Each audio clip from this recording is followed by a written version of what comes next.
Hello students, আমি তোমাদের প্রিয় নীতিশ স্যার জ্ঞানজ্যোতি কোচিং সেন্টারের পক্ষ থেকে তোমাদের প্রত্যেককে জানাই স্বাগত। তো আজকে আমি তোমাদের সঙ্গে আলোচনা করব সিবিসিএস ফোর্থ সেমিস্টার ডিএসসি হিস্ট্রির অতি গুরুত্বপূর্ণ একটি টপিক আজকে নিয়ে আলোচনা করব। সেটা তোমরা দেখতে পাচ্ছ, হোয়াট ওয়াজ দস্তক, অর্থাৎ দস্তক বলতে কি বোঝো, এই প্রশ্নের উত্তরটি নিয়ে আলোচনা করব।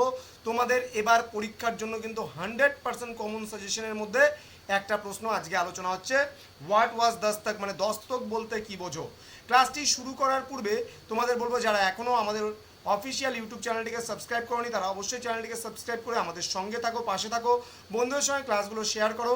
এবং তোমরা যদি আমাদের অনলাইন ক্লাস যুক্ত হতে চাও তাহলে অবশ্যই যোগাযোগ করতে পারো আমাদের অফিসিয়াল নাম্বার 7076398606 নাম্বারে, অথবা 6295916282 নাম্বারে। তোমাদের টোটাল কোর্স ফি রয়েছে মাত্র 499 টাকা। এর বিনিময়ে তোমরা 4টা সাবজেক্টে যাবতীয় নোটসপত্র পিডিএফ আকারে পেয়ে যাচ্ছ উইথ সাজেশন। চলো শুরু করছি আজকের ক্লাসটা। দস্তক বলতে কি বোঝো বা দস্তক কি? দেখো, দস্তক কথাটির অর্থ হলো ছাড়পত্র।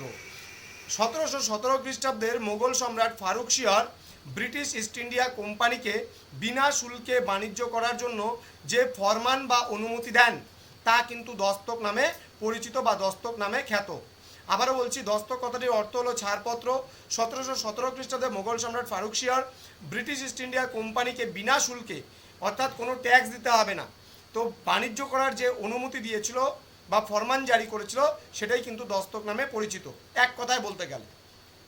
তাহলে এই ফরমান কেবলমাত্র আমদানি রপ্তানি বাণিজ্যের ক্ষেত্রে কিন্তু প্রযোজ্য ছিল, ব্যক্তিগত ব্যবসার ক্ষেত্রে কিন্তু এটা কখনোই প্রযোজ্য ছিল না।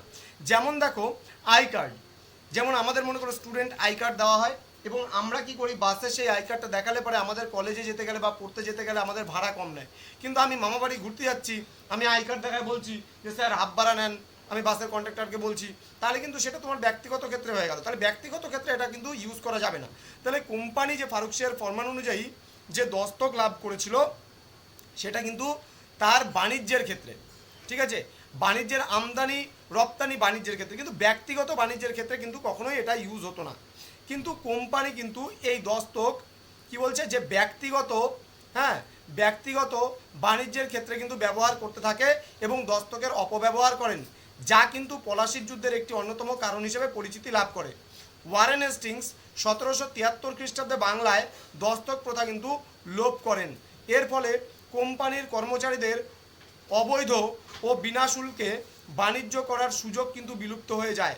ভারতীয় ও ইউরোপীয় সকল বণিককে 2.5% হারে বাণিজ্যিক শুল্কেও কোম্পানি সরকারকে দিতে কিন্তু নির্দেশ দেওয়া হয়।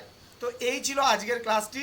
তো স্টুডেন্টস, ক্লাসটা শেষ করার শেষে একটাই কথা বলবো তোমাদের, যে অবশ্যই তোমরা আমাদের যে ক্লাসগুলো আছে বন্ধুদের সঙ্গে শেয়ার করো, কারণ প্রত্যেকের প্রয়োজন আজকের এই ক্লাসগুলো। তো তোমরা যারা এখনও চ্যানেলটিকে সাবস্ক্রাইব করোনি সাবস্ক্রাইব করো, আমাদের সঙ্গে থাকো, পাশে থাকো এবং আমাদের চ্যানেলের কথা প্রত্যেককে তোমরা বলতে পারো। দেখা হচ্ছে খুব তাড়াতাড়ি পরবর্তী ক্লাস নিয়ে। তোমরা প্রত্যেকেই ভালো থেকো, সুস্থ থেকো। Thank you so much, thanks for watching. After all, thank you.